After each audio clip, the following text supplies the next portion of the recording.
Hoy día hacemos infectología pediátrica, ¿ya? Parte también muy importante de las preguntas en un examen. Es motivo siempre de presencia de algunas preguntas respecto al tema. Al grano, empecemos. Neumonías atípicas. Siempre preguntan por neumonías atípicas o la preguntan de forma directa. O sea, por ejemplo, les dicen cuál es el tratamiento para las neumonías por micoplasma, por ejemplo, de forma directa. O otra forma es, les ponen a manera de un cuadro clínico. Y ustedes tienen que saber diferenciar cuándo pensar en neumonías atípicas y cuándo no. Ahí está ese listado de neumonías o de agentes etiológicos, perdón, de las neumonías atípicas. Fíjense que Mycoplasma pneumoniae es el más común, ¿ya? El más común de todos. ¿Por qué decimos neumonías atípicas? ¿Alguien sabe? Tiene, o sea, respecto a las clásicas neumonías o neumonías típicas, que es lo mismo, tiene algunas diferencias, ¿ya? Tiene algunas diferencias. ¿Cuáles son? Por ejemplo, hablemos de lo más usual. Cuando les han hablado de neumonías desde que estábamos haciendo el pregrado, les han dicho el paciente con neumonía tiene, por ejemplo, dificultad respiratoria. El paciente con neumonía atípica normalmente no la tiene. ¿Ya? El paciente con neumonía clásica, por no decir típica, que es lo mismo, o sea, por neumococo, por ejemplo, tiene dolor en punta de costado. El que tiene neumonía atípica no la tiene. A la auscultación ustedes se encuentran en una neumonía común y corriente crepitantes, porque el alvéolo está afectado. El que tiene neumonía típica está normal la auscultación. ¿Ya? En la placa radiográfica, cuando tienen ustedes una neumonía común y corriente, tiene un infiltrado, ¿no?, segmentario, que puede ser lobar, segmentario, ¿no?, o lobular, como quieran, ¿ya?, pero bien delimitado, generalmente triangular. Y en esa zona se escuchan los crepitantes, se hace la percusión con matidez, se escuchan las vibraciones vocales aumentadas, etc. Esa es la neumonía común y corriente. En la neumonía atípica, normalmente hay un infiltrado bilateral, ¿ya?, que no es de tipo alveolar, o sea, no hay broncograma aéreo, no hay nada de eso. O sea, es una situación que se diferencia de las demás neumonías. Y aquí viene de quizá lo más importante desde el punto de vista fisiopatológico. La neumonía común y corriente, la neumonía que tenemos, por ejemplo, por neumococo, ¿cómo la adquirimos? Por microaspiración.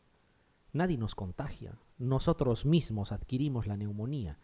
Mientras una persona duerme, normalmente existen microaspiraciones durante la noche. Lo que sucede es que nuestro epitelio respiratorio, o sea, tiene sus cilios, por ejemplo, que están debidamente, digamos, intactos como para poder funcionar, o sea, cumplen su fisiología de lo más normal. Entonces, lo que nos aspiramos, lo eliminamos por los cilios. De tal manera que no hacemos neumonía, o sea, ese aspirado no llega hasta el alveolo. ¿Cuándo va a suceder eso? Por ejemplo, en personas inmunosuprimidas tienen alteraciones del epitelio. Por lo tanto, lo que se aspiren en la noche llega hasta el alveolo, los cilios no son capaces de eliminarlos, ni la tos tampoco, ¿ya? Y hacemos la neumonía. Eso es lo normal. Otra, por ejemplo, es cuando nosotros evaluamos a un paciente alcohólico. Un paciente alcohólico tiene también su epitelio respiratorio alterado. Un paciente fumador tiene su epitelio respiratorio alterado. Por lo tanto, lo que se aspire generalmente no lo va a depurar y hacen neumonía. Un inmunosuprimido lo mismo, un niño también algo parecido, ¿ya? Pero no se contagia, ¿ya? Lo que quiero decir es que las neumonías de tipo típicas, las neumonías por neumococo, ¿ya? Las neumonías por neumococo no se contagian, uno mismo los adquiere. ¿Ya? Entonces, la mayoría de las neumonías que hemos visto en las emergencias es porque el paciente tiene algo en su anatomía respiratoria que no le permite depurar esas microaspiraciones de tal manera que se infectan los alveolos y hacemos neumonía. Perfecto. ¿Qué pasa con las neumonías atípicas? Las neumonías atípicas se pueden contagiar. Ese es un dato importante. ¿Por qué? Porque en los exámenes, en los enunciados clínicos, En el enunciado clínico, en el enunciado de la pregunta, les van a decir, el hermano menor tenía un cuadro parecido. En el colegio habían niños más o menos con el mismo patrón respiratorio. O sea, les van a hablar de una posibilidad de contagio y eso les tiene que llamar la atención. Eso es una neumonía atípica. ¿Se va entendiendo lo que estamos comentando? Ya. Entonces, una diferencia fundamental es que las neumonías comunes y corrientes, las neumonías que habitualmente vemos siempre, no se contagian, uno mismo los adquiere. Las neumonías atípicas tienen la posibilidad de transmitirse. Y aquí están los agentes etiológicos, miren, micoplasma, se contagia. Coxiella burnetii. Coxiella burnetii es una rickettsia al final. Y es una rickettsia que tiene dos fases. Tiene una fase aguda que te produce una neumonía atípica y una fase crónica que está asociado a endocarditis. Coxiella burnetii. Todas las rickettsias se transmiten generalmente por garrapatas, ¿no? Por ectoparásitos. La Coxiella burnetii se transmite por inhalación, ¿ya? Entonces, forma parte de ese grupo. Legionella, ¿ya? La Legionella neumófila es quizá el más agresivo de todos.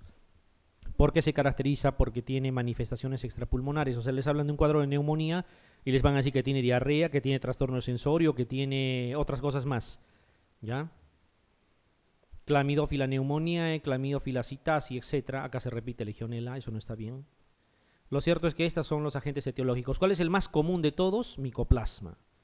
Siempre les van a preguntar también cómo se trata, ¿no? Para todos, macrólidos, ¿ya? Macrólidos, excepto para Legionella.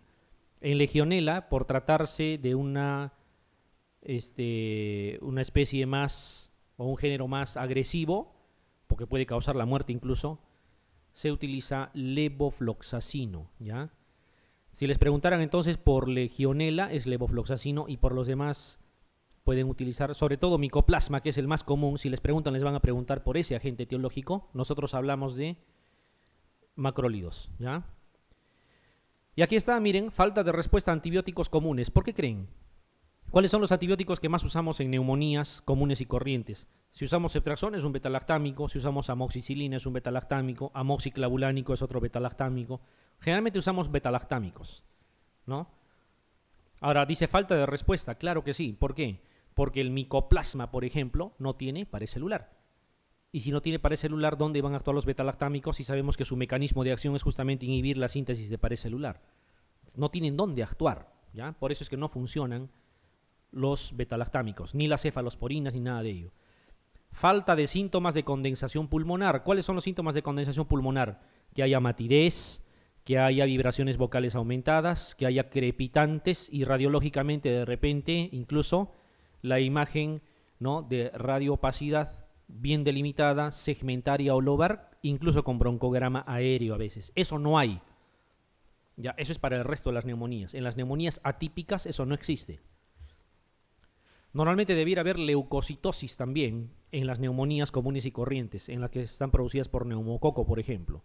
Aquí no, ya no hay.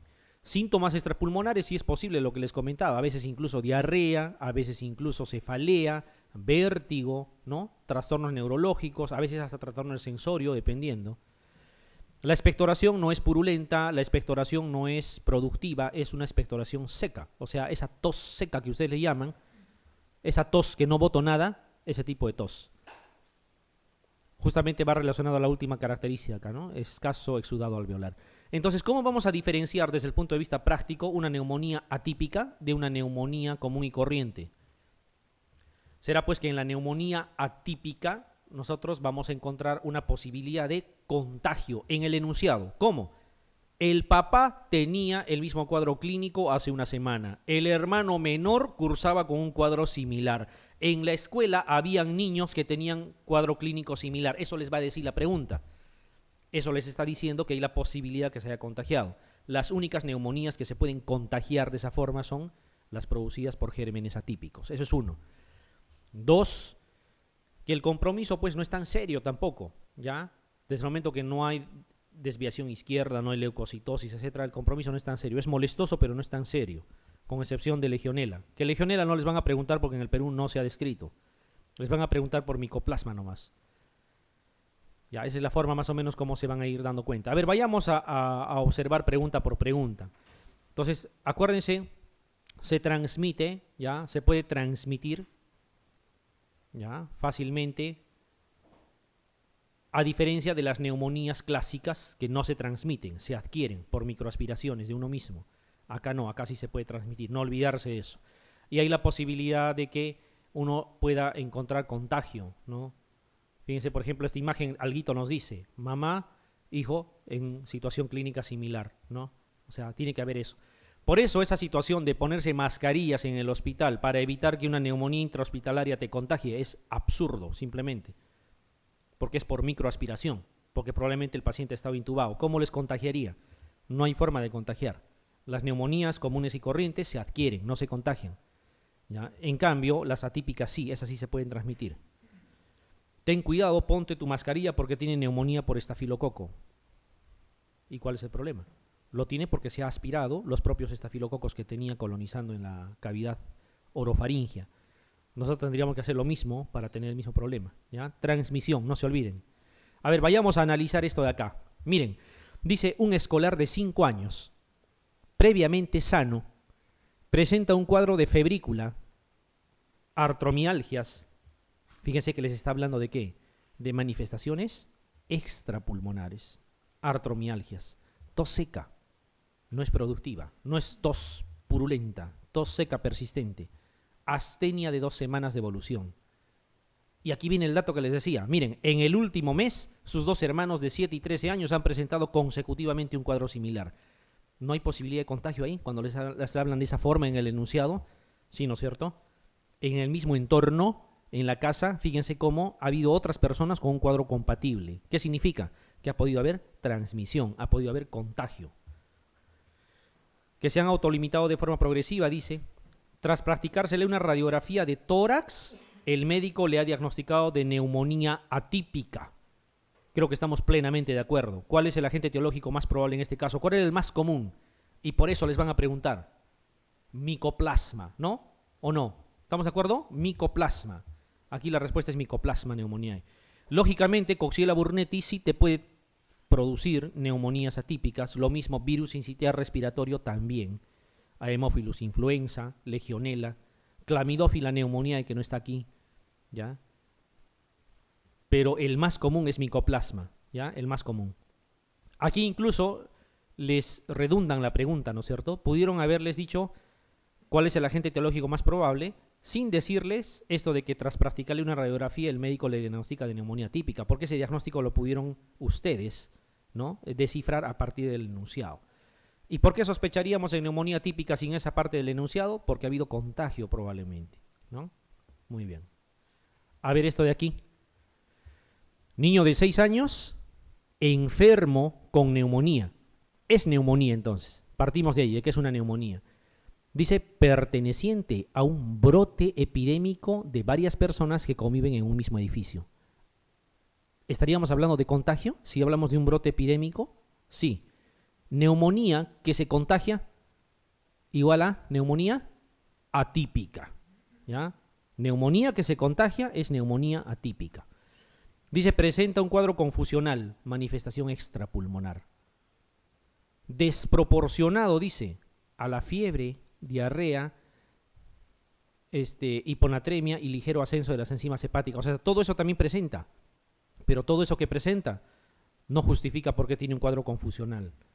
Como les dije, en las neumonías atípicas puede haber manifestaciones extrapulmonares, hasta incluso trastorno del sensorio en algún momento, diarrea, artromialgia, esto es lo que está comentando. Entonces, es una neumonía que se ha contagiado, por lo tanto debe de ser atípica y que tiene manifestaciones extrapulmonares justamente propias de la neumonía típica. Dice, entre las siguientes opciones, ¿cuál debe de incluirse en el tratamiento? ¿Le darían cefalosporinas más aminoglucósidos? No, ¿no es cierto? ¿Eso para qué sería? Para una neumonía intrahospitalaria probablemente. Vancomicina no va a funcionar porque también actúan a nivel de membrana. Doxiciclina sí actúa a nivel intracelular, podría servir. Acitromicina también. Penicilina G, otro betalactámico que no sirve, ya hemos dicho, porque actúan a nivel de pared. Alguien podría decirme doxiciclina y acitromicina funcionan. Ya les dije, en el examen solamente existe macrólidos. ¿Ya? Para el examen, la única respuesta es macrólidos. Es más, podrían decir incluso, como tiene 6 años, doxiciclina, que es una tetraciclina, no lo puedo usar.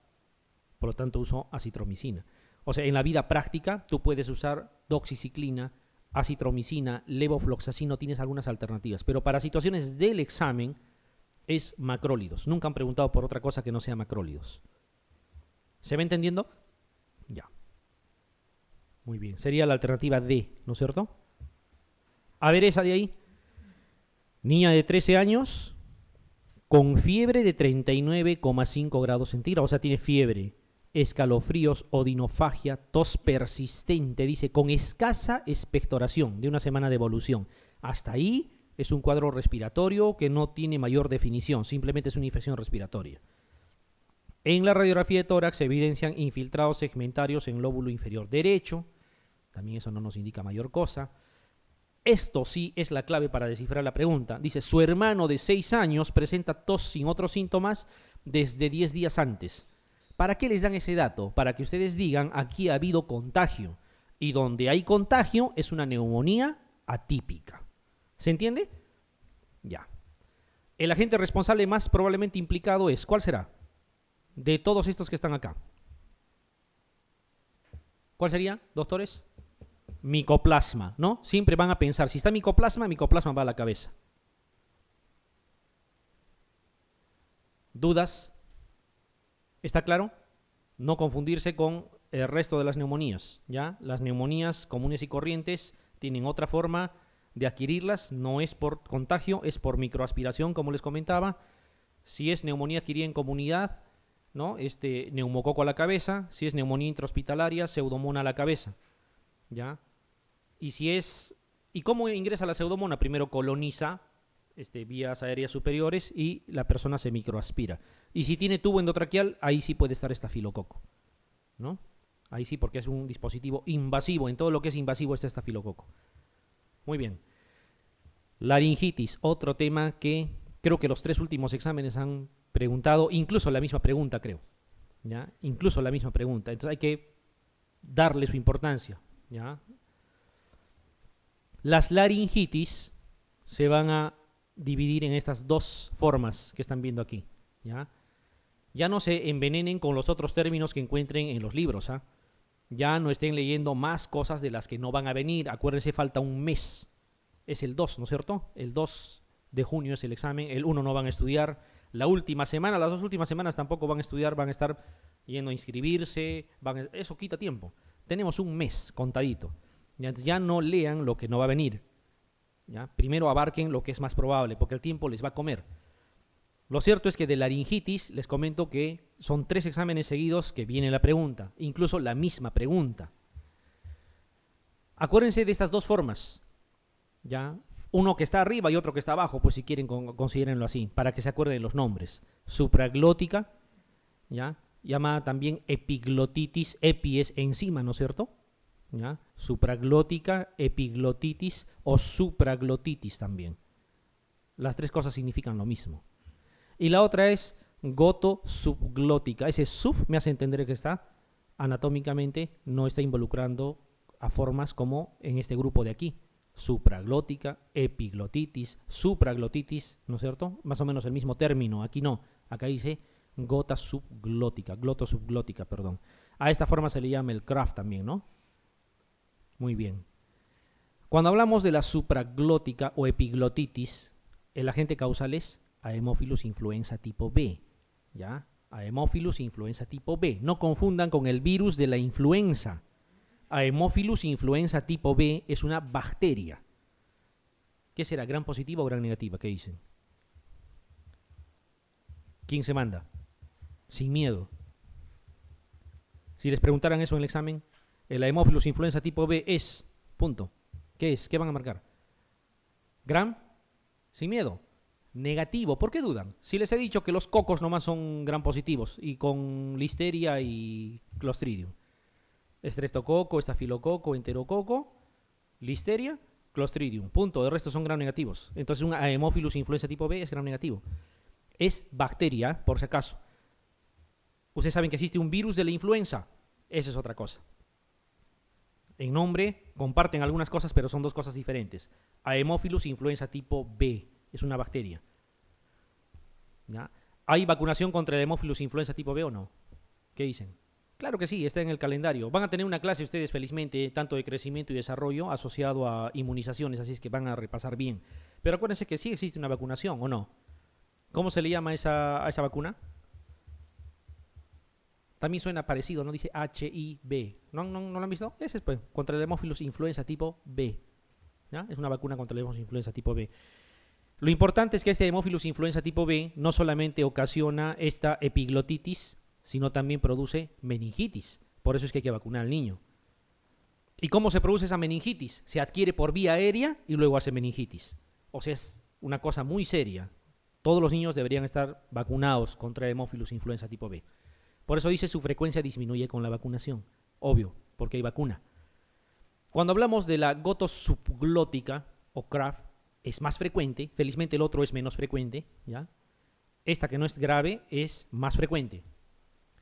Bien claro dice, responsable de la mayoría, de la gran mayoría, olvídense de ese porcentaje exacto, dice 80% de episodios de disnea en niños mayores de 1 año. Si ustedes tienen un niño de 1 año y medio, por ejemplo, de 2 años que está con disnea, deben de sospechar de que se trata de un CRUP o una laringitis gotosubglótica, ¿no?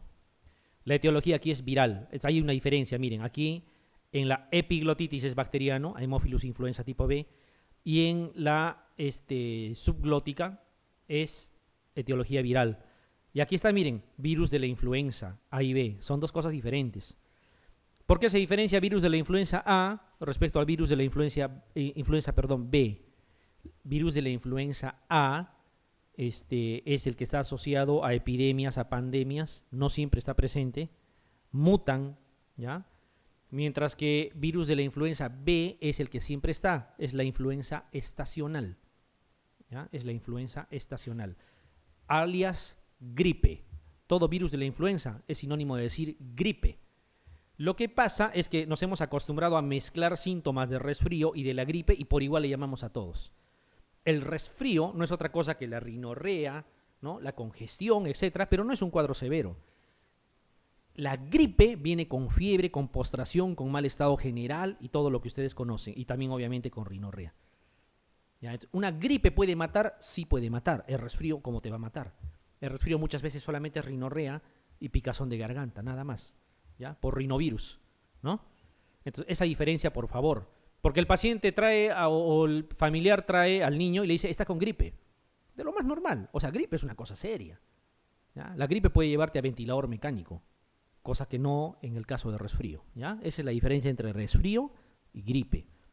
Entonces hay una gripe estacional. En los inviernos, en el otoño, aparece un pico de presentación, o sea, me refiero de que aumenta el número de casos de gripe, que es igualito a decir, aumentan los casos de influenza, ¿ya? Pero influenza de tipo B. La influenza de tipo B es la influenza estacional, ¿ya? Mientras que el virus influenza A está asociado a brotes epidémicos muy concretos. Por ejemplo, el AH1N1 que hemos tenido, el H5N1 que hubo hace algún tiempo por la zona del Asia y que felizmente se autolimitó, ¿ya? Entonces, esos son virus, a diferencia de la Haemophilus influenza tipo B, que es una bacteria gram negativa, ¿ya? Y para lo cual sí existe vacuna, porque también para estos virus existe vacuna, ¿no es cierto? ¿Ya? Pero esta vacuna es importantísima porque te previene incluso de meningitis. ¿Se entiende la diferencia? Ya. Una cosa es la epiglotitis o supraglotitis, ¿ya? O laringitis supraglótica, son términos equivalentes, bacteriana, y otra cosa es la subglótica viral. ¿Cuál es más común? La viral.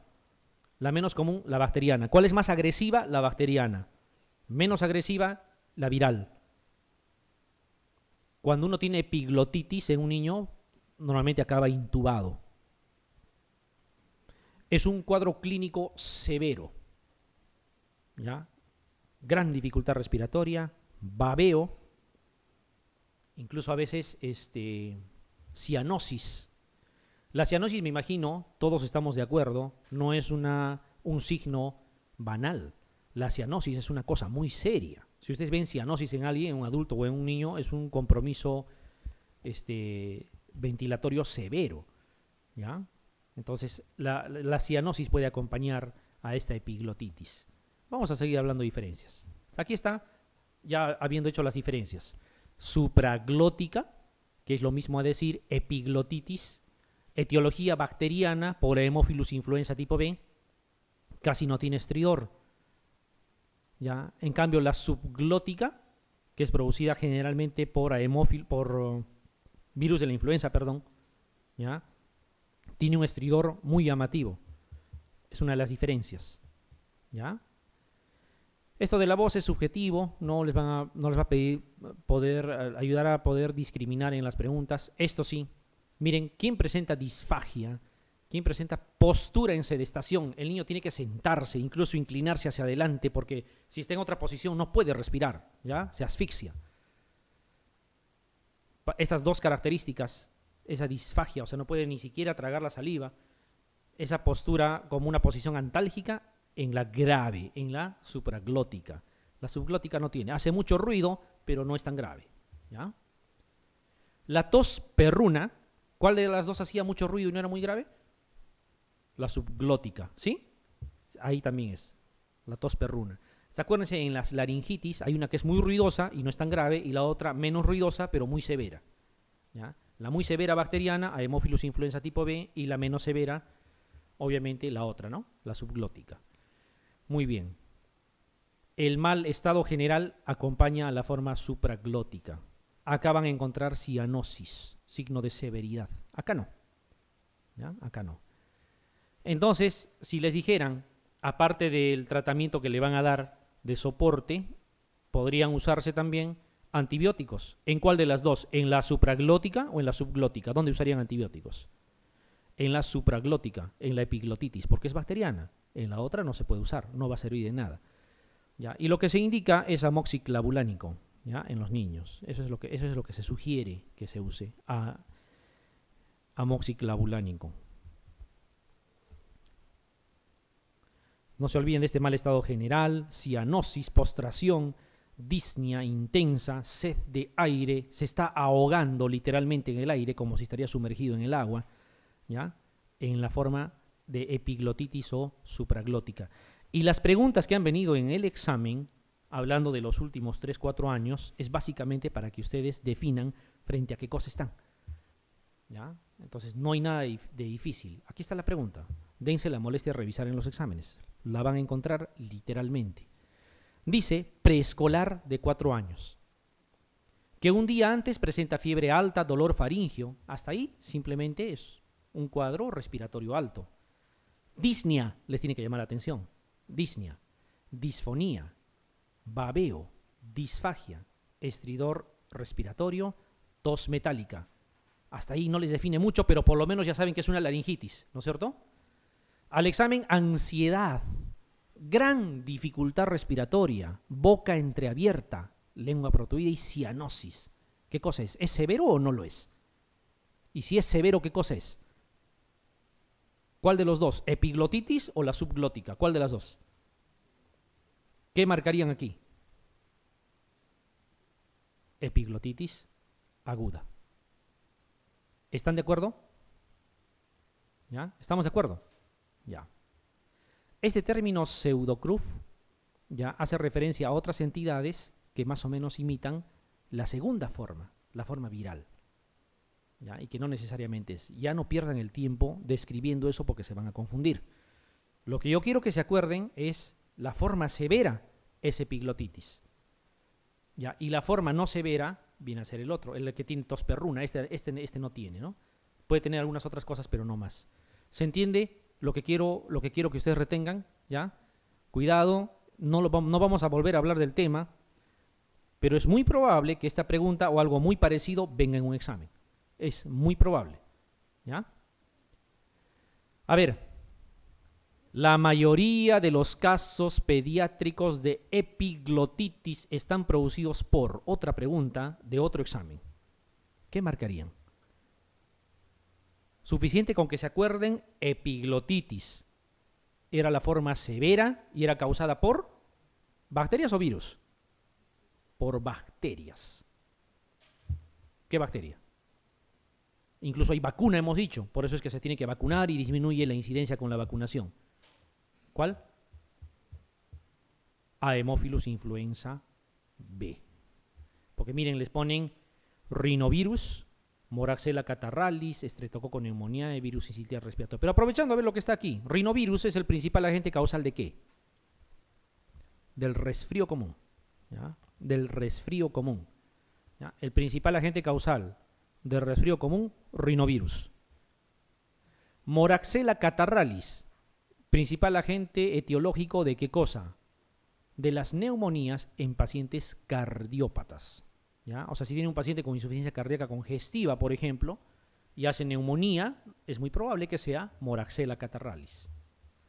Streptococcus pneumoniae, agente causal más común de las neumonías típicas, neumonías clásicas, ¿no es cierto? Y también de las meningitis bacterianas en el adulto, ¿no? El neumococo. Virus sincitial respiratorio, principal agente causal ¿de qué? Eterna pregunta examen. ¿De qué? De la bronquiolitis. ¿Ya? No se olviden, bronquiolitis. Eso no lo vamos a tocar acá.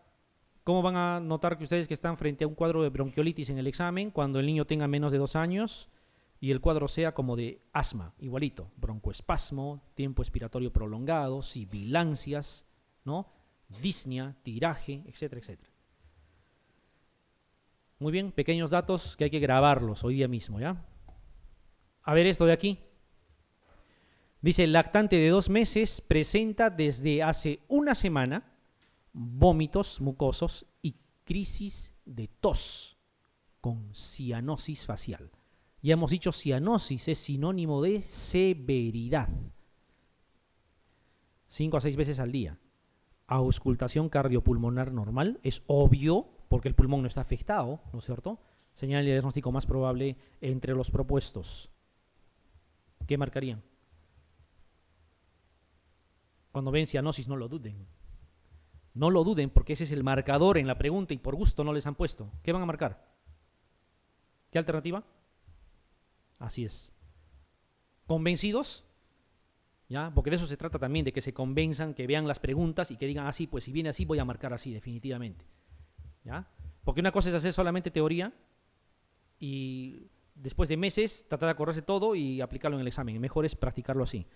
No se olviden entonces, dificultad respiratoria con cianosis es muy probable que sea una epiglotitis. ¿Ya? Haemophilus influenza tipo B, se debe de vacunar y también puede producir meningitis. La tosferina tiene otro comportamiento que lo vamos a comentar también. ¿Ya? Muy bien. Creo que está claro.